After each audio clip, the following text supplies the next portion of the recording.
भारताच्या पहिल्या महिला शिक्षक होत्या. त्यांच्या वडिलांचे नाव खंडोजी रावसाहेब पाटील, आईचे नाव लक्ष्मीबाई असे होते.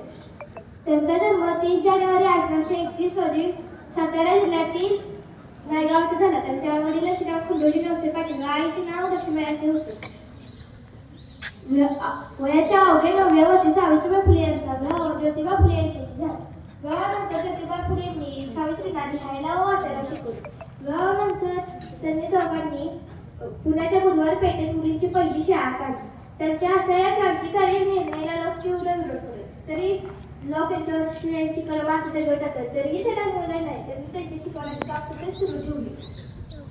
त्यांनी सती, बालविवाह, केशवपण यासारख्या वाईट प्रथांना त्यांनी विरोध केला.